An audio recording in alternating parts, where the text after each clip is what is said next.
하나님 말씀 신명기 17장 14절에서 15절 말씀을 보겠습니다. 구약 성경 289쪽입니다. 네가 네 하나님 여호와께서 네게 주시는 땅에 이르러서 그 땅을 얻어 가할 때에 만일 우리도 우리 주위의 열국같이 우리 위에 왕을 세우리라는 뜻이 나거든 반드시 내 하나님 여호와의 택하신 자를 내 위에 왕으로 세울 것이며 내 위에 왕을 세우려면 내 형제 중에서 한 사람으로 할 것이요 내 형제 아닌 타국인을 내 위에 세우지 말 것이며. 약속의 땅에 들어가게 되면 우리도 우리 주위의 열국같이 우리 위에 왕을 세우고 싶은 마음이 생긴다라고 말씀하셨습니다.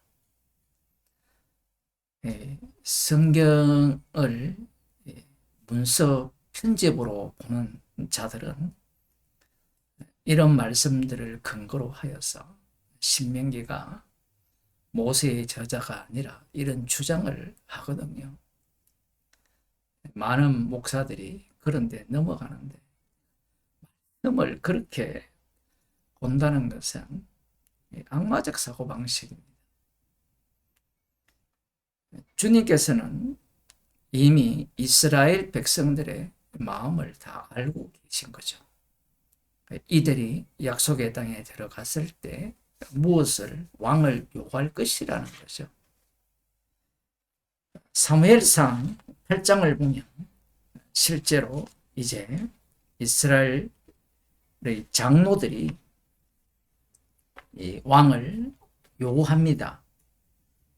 우리들은 사무엘상 8장에 나오는 이스라엘 모든 장로들이 열방과 같이 우리에게 왕을 세워 우리를 다스리게 하소서라고 하는 말이 잘못된 말이라고 우리가 생각을 하죠. 그런데 신명기 17장에 보면 하나님의 율법대로 왕을 구하라고 말씀을 하셨어요. 그러니 이들의 말이 잘못된 것은 아닙니다. 자, 그러면 이 왕을 구하는 것이 어떤 상황에서 왕을 구하게 되느냐? 사사기를 보게 되면 그때의 왕이 없으므로 소견에 옳은 대로 행했다라고 말씀하고 있습니다. 이 말씀을 장로들이 이해한다면 이런 거죠. 사사로서는 불가능하구나. 우리에게도 열방과 같은 왕이 있어야 되는구나. 왕의 필요성을 계속해서 근거를 계속해서 마련하는 상황으로 볼 수 있습니다. 우리에게도 반드시 왕이 있어야 된다라는 그러한 상황이 사사시대입니다. 그리고 이 사무엘상 1장을 보게 되면 이 한나의 집안의 이 내용이 사건이 나오는데 이 엘가나가 두 아내가 있는데 하나는 브니나고 하나는 한나죠. 브니나가 자식이 있고 한나는 자녀가 없습니다.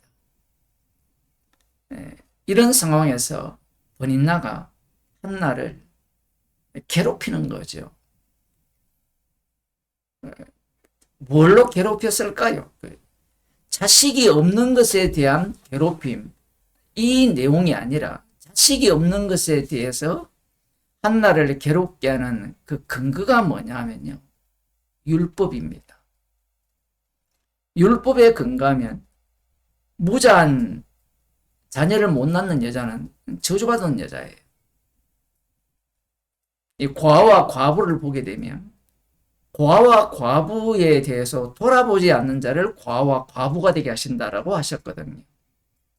율법이 그러한 겁니다. 그러니까 번인나 입장에서는 자신은 율법에 의하면 복받은 자고 한나는 저주받은 자라는 거예요. 이것은 사실입니다. 사실인데 문제가 뭐냐 하면 이 버닌나가 자녀 없는 자에 대해서 어떤 태도를 취해야 되느냐라고 하면 너 과하지. 과하니까 너는 하나님으로부터 저주받았어. 이렇게 하라고 하나님께서 명하신 것이 아니라 그들을 돌보라고 하거든요. 너희들이 애굽 땅에서 종되었던 곳에서 인도함을 받았기 때문에 인도함을 받은 자로서 긍휼을 베풀라라는 게 율법입니다. 그런데 버니나는 율법에 대해서 율법을 기준으로 한나를 괴롭히는 거예요. 네가 죄를 지었기 때문에 자식이 없다라는 겁니다. 성경에 나오지 않지만 전체 상황이 그래요. 우리는 한나가 굉장히 괜찮은 여인처럼 보이잖아요. 그런 게 아닙니다. 여러분, 룻기를 보게 되면 나오미가 괜찮은 여자입니까? 아니에요. 전능한 하나님을 만났죠. 전능한 하나님이 나오미를 쳐버립니다. 그 기업을 버리고 이 모압 땅으로 갔잖아요. 그래서 쫄딱 망해서 돌아오는 거예요.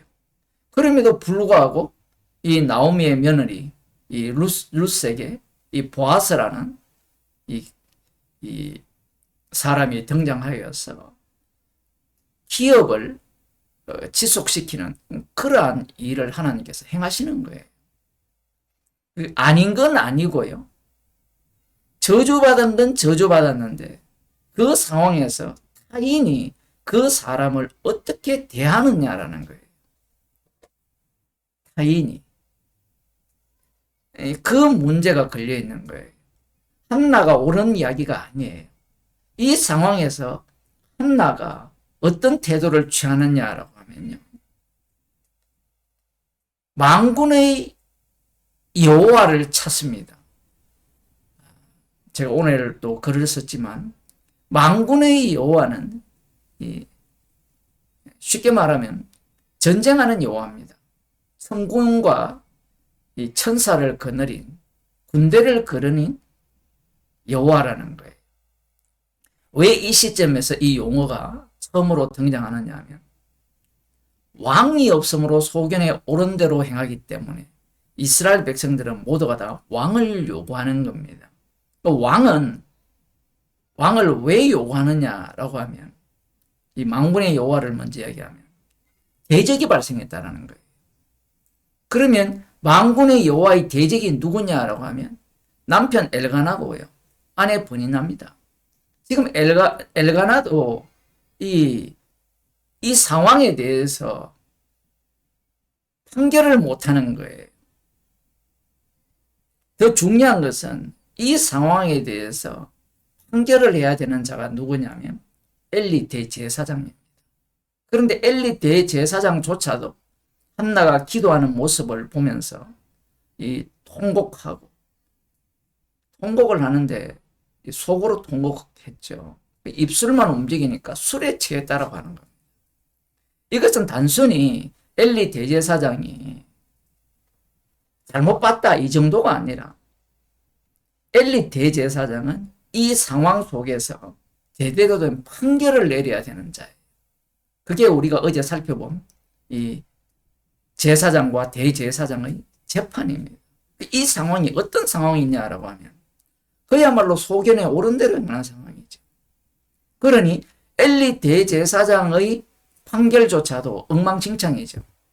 하나님보다 아들을 더 사랑했기 때문에 최종적인 판결자가 엉망진창입니다. 심지어는 이 엘리 가문은요, 비나스 가문이 아니에요. 똑같이 아론의 후손인데 엘라살 다음에 비나스가 대제사장이 되는데 이 엘리 가문은 이다말 계통이에요. 흥미로운 점은 그겁니다. 민수기 16장에 나오는 고라자손의 반역이 사사시대에는 성공을 했다는 거예요. 대제사장 계열에서 어긋난 겁니다. 물론 그러함에도 불구하고 하나님께서는 그 자체를 인정을 하셨지만 지금 이 대제사장은 최종적인 판결자로서 미달입니다. 그래서 하나님께서 이 엘리 대제사장 가문을 영원히 폐하겠다. 이들의 예물과 속죄 제물을 받지 않겠다라고 말씀을 하신 겁니다. 지금 이런 상황인 거예요. 본래 최종 판결자가 대제사장이어야 되는데 대제사장이 지 맘대로 판결을 한 겁니다. 이때 등장한 인물이 사무엘이죠.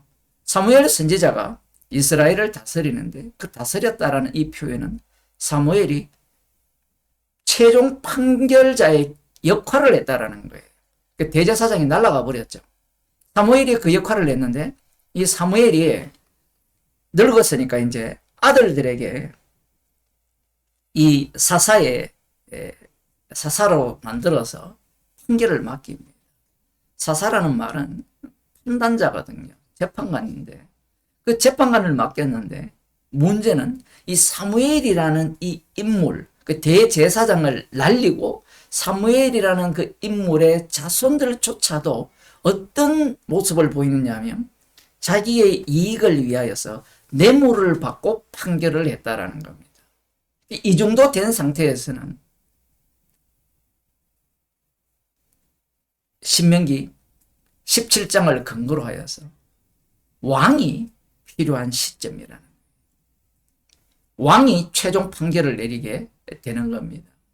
왕을 요구한다는 것은 자기들 스스로도 대제사장은 끝이 났고 하나님 쪽에서 대제사장이 끝이 났고 심지어 이 선지자 사무엘의 자녀들조차도 그 한계성을 고스란히 드러냈기 때문에 왕을 요구하는 겁니다. 제대로 된 판결을 내달라는 거예요. 이 제대로 된 판결이 이루어지면 나도 잘 살고 나라가 제대로 돌아갈 수 있다라는 그러한 기대를 갖고 있는 겁니다. 물론 이것은 제 해석이에요. 이게 다르게 표현하면 이들의 마음은 왕을 요구할 때 그 왕이 하나님의 판결을 할 수 있는 왕을 요구하는 건 아니에요. 지금 전체 사무엘상 1장에서 7장까지의 어떤 상황과 사사기 룻기 상황 전체를 배경으로 해서 보게 되면 이들이 왕을 요구하는 명분은 그러한 명분이에요. 그래서 신명기 17장 14절 15절에 나오는 말씀대로 왕을 요구한 거예요. 여기에 대해서는 문제가 전혀 없습니다. 그죠? 정당하잖아요. 그런데 사무엘이 기뻐하지 않았습니다. 뿐만 아니라 여호와 하나님께서 뭐라고 말씀하시는가 하면 그들이 너를 버림이 아니라 나를 버려 자기들의 왕이 되지 못하게. 야, 이게 앞뒤가 안 맞잖아요. 신명기 17장에서는 왕을 구할 마음이 생기거든. 왕을 구하고 그리고 하나님이 선택한 자를 왕으로 세우고 이방인을 왕으로 세우지 말라고 명하셨잖아요. 그래서 왕을 요구했는데 사무엘도 기뻐하지 않고 하나님도 하시는 말씀이 저들이 나를 버려 자기들이 왕이 되지 못하게 함이니라. 이렇게 판단을 하신 겁니다. 하나님은 그들은 명분상으로는 율법을 근거로 하여서 그리고 시대 상황으로는 제대로 된 정말 판결을 내릴 왕을 요구한다라고 이렇게 보일지 모르지만 그 속마음은 어떤 마음이냐라고 하면 여호와의 왕되심을 인정하지 않는 거예요. 자, 여기에서 우리가 한 가지 생각해야 되는 게, 자, 엘리 대제사장이 엉망진창이죠. 재판을 엉망으로 하잖아요. 그리고 사무엘은 나름대로 제대로 했고요. 그 아들들이 엉망으로 하잖아요. 사사시대에 소견에 오른 대로 행했잖아요. 그러면 이들 가운데 여호와께서 왕으로서 그 왕권을 행사하지 않았느냐라는 질문을 해야 됩니다. 이게 왜 중요하냐 하면요. 사람들은 오늘날 교인들은 이 생각을 해요. 하나님이 왕이다. 하나님이 주가 아니에요. 지금은 예수 그리스도가 주님인데, 예수님이 주님이라면 그 다음 인간들이 갖고 있는 생각이 뭐냐면요, 주님이라면 우리가 어떻게 살아야 되죠? 그게 문제라는 거예요. 지금 구약을 봐야 되는 이유가 뭐냐면, 여호와가 왕이기 때문에 대제사장이 개판이라는 거예요. 소견에 오른더래 한다는 거예요. 자기 기업을 버리고 이방 땅으로 가서 잘 먹고 잘 살려고 한다는 거예요. 그게 여호와가 왕인 증거입니다.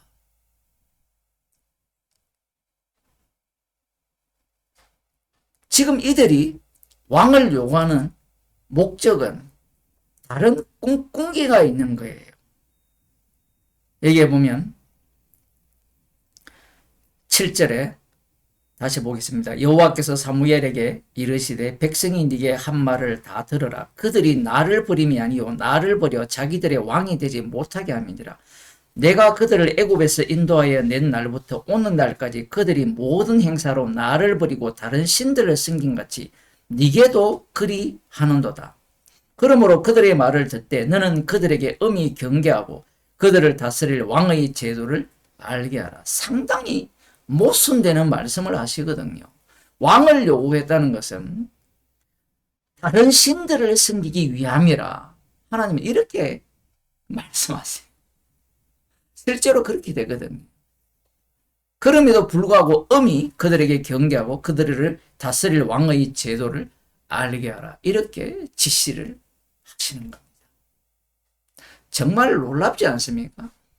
율법을 주시니까 상황에 곧장 왕을 요구하지 않았어요. 약속의 땅에 들어가서 200년, 200년 이상이 지나고 난 뒤에 그들이 나름대로 정신을 차려서 왕을 요구할 조건과 형편이 되었을 때 왕을 요구하는데, 이 율법이 인간의 심, 악함을 고스란히 드러내는 모습으로 율법대로 왕을 요구하게 한 거예요. 하나님을 명목상으로는 율법대로 요구한 건데 실제로는 여호와가 왕대심을 버리고 노골적으로 우상을 섬기겠다라는 거예요. 힘이 우상이거든요. 이스라엘이 멸망당한 이후에 선지자들이 그 멸망 전에도 메시아에 대한 예언을 했잖아요. 다윗의 자손으로 오실 왕이 시온에서 예루살렘을 중심으로 왕으로서 다스릴 것이라 했을 때, 요한복음 6장에 보면 똑같습니다. 왕을 자기들이 확인을 하고 자기들이 왕을 세우는 거예요. 왜 그러냐면 그들은 약속을 기다리고 준비되었기 때문에 그래요. 우리가 떡을 먹고 배부른 사람들이 무식한 어리버리한 인간, 바리새인에 비하여서는 성경도 모르는 인간이라 이렇게 생각하면 안 됩니다. 베드로를 보세요. 어부지만 율법에 대해서 너무나 잘 알고 있어요. 그들은 왕을 요구한 게 아니에요. 왕을 주신다고 약속을 했잖아요. 약속을 기다리는 자의 준비가 되었기 때문에 예수님이 행하시는 일을 보고 왕으로 세우려고 한 겁니다. 하나님의 약속입니다. 그 약속을 믿는 자들이 약속을 믿고 예수님을 왕으로 세우려고 하는 그 모습 속에서 그들이 바로 마귀의 자식들임이 드러나는 거예요. 그들이 뭘 원하느냐 하면 예수님을 시험하던 그 마귀가 원한 하나님의 아들다움, 왕다움, 주다움을 요구하는 겁니다. 그런데 예수님은 자신의 살과 피를 먹고 마셔야 영생이 있다라고 말씀을 하시는 거예요. 육에 속한 자들은 도무지 알아들을 수 없고 믿을래야 믿을 수 없는 왕입니다. 십자가에 달린 그분을 유대인의 왕이라 하거든요. 그분이 주님인 거예요. 주님 앞에 성도들은 모두가 다 피 흘리신 주님의 피공로를 자랑하는 그러한 삶을 살게 되는 겁니다. 기도하겠습니다. 하나님 아버지, 말씀을 주셨기에 말씀을 믿고 말씀을 의지하여 왕을 요구하는 그러한 모습이 하나님의 왕대심을 버리고 우상 숭배로 나아가겠다는 노골적인 표명임을 말씀하셨습니다. 예수님이 오셨을 때도 약속을 믿는 자들이 그들의 악마성을 드러냈습니다. 주님께서 저희들에게 성령을 주셨기에 우리가 어떠한 자들임을, 십자가 피 외에는 자랑할 것이 없는 자임을 날마다 알아가게 하심을 감사하는 주의 백성이 되게 하여 주옵소서. 예수님 이름으로 기도드립니다.